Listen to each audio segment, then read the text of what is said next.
Hello everyone.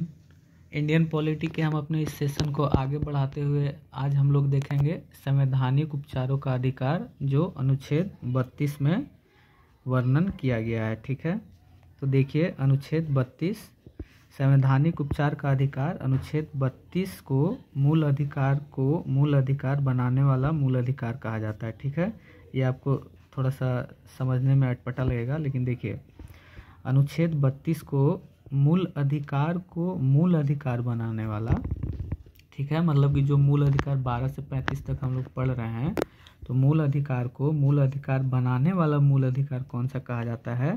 तो अनुच्छेद 32 संवैधानिक उपचारों का अधिकार को कहा जाता है, क्योंकि इसके द्वारा व्यक्तित्व के हनन के मामले पर सीधे सुप्रीम कोर्ट जा सकता है। ये जो मौलिक अधिकार है, इसके द्वारा अगर कोई व्यक्ति के व्यक्तित्व का हनन होता है तो वह सीधे सुप्रीम कोर्ट जा सकता है। ठीक है, किसके तहत? अनुच्छेद 32 के तहत। सुप्रीम कोर्ट जो है 5 प्रकार का रिट या याचिका जारी करता है। ठीक है, इसको हम ट्रिक से याद रखेंगे। 5 प्रकार का रिट कौन कौन सा है? देखिए ट्रिक क्या है? बंदी पति परमेश्वर उसका अधिकार। ठीक है, ट्रिक को 2-3 बार पढ़िएगा, याद हो जाएगा।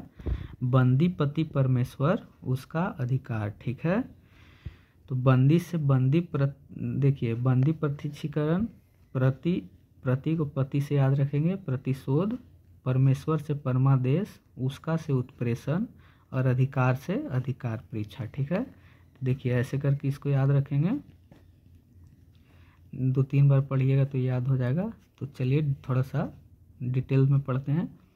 बंदी प्रतिच्छीकरण को हैबियस कार्पस बोला जाता है इंग्लिश में। कभी कभी आपको डायरेक्ट इंग्लिश में पूछ देगा हैबियस कार्पस के बारे में, ठीक, तो इसको भी याद रखिएगा। चलिए, यह व्यक्तिगत स्वतंत्रता का सबसे बड़ा रिट है। ठीक है, यह बंदी बनाने वाले अधिकारी को यह आदेश देती है कि उसे 24 घंटे के भीतर सशरीर न्यायालय में प्रस्तुत करे। किसके तहत? हैबियस कॉर्पस अर्थात बंदी प्रतिच्छीकरण के तहत। ठीक है, चलिए दूसरा है परमादेश।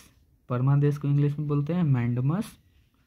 इसका अर्थ होता है कि हम आदेश देते हैं कि जब कोई सहकारी कर्मचारी अच्छे से काम नहीं करता है तो उस पे यह जारी किया जाता है। मैंडमस किस पे जारी किया जाता है?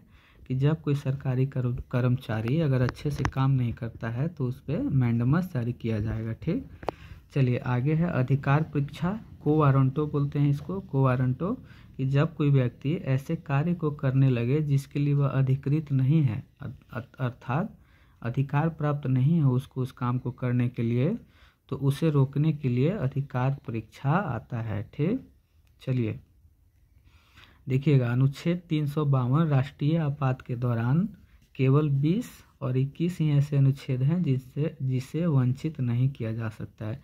ये हम लोग पीछे भी पढ़े हैं। ठीक, आगे प्रतिषेध प्रोहिबिशन के बारे में देखते हैं कि प्रोहिबिशन यह ऊपरी न्यायालय अपने से निचले न्यायालय पर तब लाती है जब निचली न्यायालय अपने अधिकारों का उल्लंघन करके फैसला सुना चुकी होती है। प्रतिषेध किस पे, प्रोहिबिशन किस पे लगती है? ऊपरी न्यायालय अपने निचली न्यायालय पर लगाती है, मतलब निचली न्यायालय पर प्रोहिबिशन लगता है। ठीक है, मान लीजिए सिविल कोर्ट अगर कोई मामले को में अगर उसको उल्लंघन करता है तो हाई कोर्ट प्रोहिबिशन के तहत उसके फैसले को सुनने के लिए ये कोई कदम उठाएगा। ठीक है, तो प्रोहिबिशन ये होता है। उत्प्रेषण क्या है? इसको सर्टियोरिटी बोलते हैं। यह भी ऊपरी न्यायालय अपने निचली न्यायालय पर तब लाती है जब निचली न्यायालय अपने अधिकार का उल्लंघन करके फैसला सुना चुकी होती है।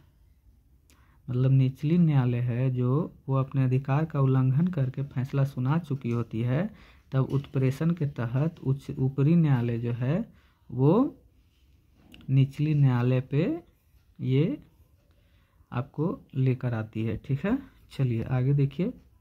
नोट, अंबेडकर ने अनुच्छेद 32 को संविधान का आत्मा कहा था। ठीक है, किस भाग को संविधान की आत्मा कहते हैं? तो प्रस्तावना को, याद रखिएगा। प्रस्तावना को संविधान का आत्मा कहा जाता है, लेकिन अंबेडकर जी के द्वारा आत्मा किसको कहा गया था? अनुच्छेद 32 को कहा गया था। ठीक, ये 5 प्रकार के रीट को अनुच्छेद 226 के तहत हाईकोर्ट भी जारी कर सकता है। हाईकोर्ट जारी किसके तहत कर सकता है? अनुच्छेद 26 के तहत, 226 के तहत हाईकोर्ट भी रीट को जारी कर सकता है।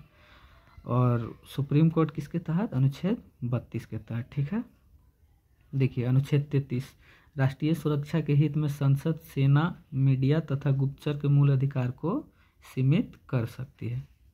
राष्ट्रीय सुरक्षा के हित में संसद जो है वो सेना, मीडिया तथा गुप्तचर के मूल अधिकार को क्या कर सकती है? सीमित कर सकती है। ठीक, चलिए तो आगे देखते हैं हम लोग। आगे है अनुच्छेद 34। देखिएगा अनुच्छेद 34 क्या कहता है कि भारत के किसी भी क्षेत्र में सेना का कानून मतलब मार्शल लॉ लागू किया जा सकता है। सेना के न्यायालय को कोर्ट मार्शल कहते हैं। सबसे कठोर मार्शल लॉ AFSPA है, मतलब इसका फुल फॉर्म क्या है? एक्शनल फोर्सेज स्पेशल पावर एक्ट। ठीक है, तो सेना का कोर्ट को क्या बोला जाता है? मार्शल कोर्ट मार्शल बोला जाता है। ठीक है, सेना का कानून को मार्शल लॉ कहा जाता है, जो किस में वर्णित है? अनुच्छेद 34 में वर्णित है। अनुच्छेद 35 क्या कहता है? भाग 3 में दिए गए मूल अधिकार के लागू होने की विधि की चर्चा अनुच्छेद 35 में की गई है। ठीक, चलिए मूल अधिकार को 7 श्रेणियों में बांटा गया था। मूल अधिकार को 7 श्रेणियों में बांटा गया था, किंतु वर्तमान में 6 श्रेणियां हैं, क्योंकि संपत्ति के अधिकार जो था उसको हटा दिया गया। और देखिए इसको संपत्ति के अधिकार को हटाकर इसको कानूनी अधिकार बना दिया गया है। हम लोग पीछे भी पढ़े थे इसके बारे में। 6 श्रेणियां आप कौन बची? समानता का अधिकार, स्वतंत्रता का अधिकार, शोषण के विरुद्ध अधिकार, धार्मिक स्वतंत्रता का अधिकार, शिक्षा एवं संस्कृति का अधिकार, ठीक है, और संवैधानिक उपचारों का अधिकार। संपत्ति के अधिकार को हटा दिया गया। ठीक, चलिए आगे देखिए। आगे है अनुच्छेद 14, 20, 21, 21A, 23, 24, 25 और 28। ये जो अनुच्छेद हैं ये भारतीय तथा विदेशियों दोनों के लिए हैं, मतलब दोनों के लिए ये अनुच्छेद मान्य है, मतलब दोनों के लिए ये लागू होते हैं। ठीक, अनुच्छेद 15, 16, 19, 29 और 30 केवल भारतीयों को मिलता है, मतलब विदेशियों को ये आर्टिकल का यूज़ करने का प्रावधान नहीं किया गया है हमारे संविधान में। ठीक है, आगे देखिए। हड़ताल करना, चक्का जाम करना मूल अधिकार नहीं है। ठीक, क्योंकि इससे अन्य व्यक्तियों को मूल अधिकार का हनन हो जाता है। ठीक है, आगे है अस्थायी आवास तथा अनिवार्य रोजगार मूल अधिकार नहीं है। ठीक, वोट डालने का अधिकार राजनीतिक अधिकार है और मूल अधिकार नहीं है। वोट डाल, देखिए यहाँ से सवाल बनता है कि वोट डालने का अधिकार कैसा है? तो राजनीतिक अधिकार है। ठीक है, मूल अधिकार नहीं है। मूल अधिकार को कुछ समय के लिए राष्ट्रपति निलंबित करते हैं, मतलब कर सकते हैं। ठीक, मूल अधिकार को अस्थायी रूप से प्रतिबंधित संसद करती है। मूल अधिकार का रक्षक सुप्रीम कोर्ट 32 और हाई कोर्ट 226 को कहते हैं। ठीक है, बोले थे आर्टिकल 32 अब संवैधानिक उपचारों का अधिकार सुप्रीम कोर्ट 32 के तहत और हाई कोर्ट 226 के तहत मूल अधिकार का रक्षा करती है। तो ये आज का हम अपना छोटा सा सेशन समाप्त करते हैं। अगले सेशन में मिलेंगे एक नए टॉपिक के साथ, जिसमें हम लोग पढ़ेंगे DPSP, मतलब नीति निर्देशक तत्व के बारे में। तो हम अपने सेशन को समाप्त करते हैं, तब तक के लिए जय हिंद।